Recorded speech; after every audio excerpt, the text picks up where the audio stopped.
Почитуван министар Бочварски, почитуван директор Рустеми, почитувани присутни работници и изведувачи на мостот, пред предвидениот рок завршува реконструкцијата на мостот кај Проевце, кој е своевидна обиколница на Куманово, но и значајна врска за автопат А1 спој со Република Србија, како и со магистралниот пат А2, преку кој Република Северна Македонија е поврзана со Република Бугарија.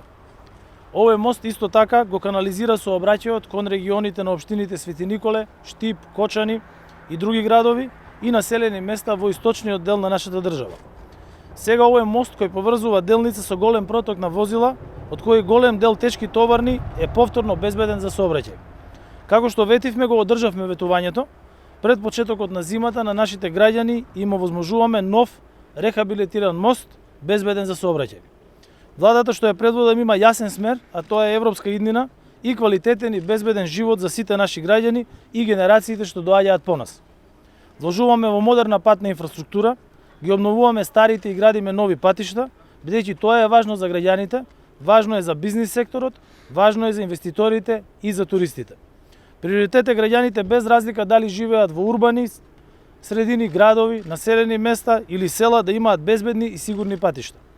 Изминативе 5 години владата предводена од СДСМ изгради патишта во должина од околу 1300 километри, што е двојно повеќе од претходните 10 години кога биле направени само околу 650 километри. Не застануваме овде.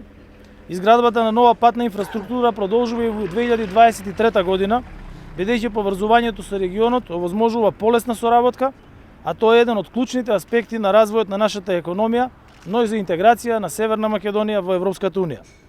Доста граѓаните беа изолирани и исклучени од цивилизацијата во состојаната земја.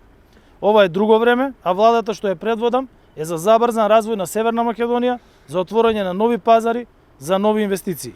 Граѓаните го заслужуваат тоа и наша обврска е тоа да го исполниме. Ви благодарам.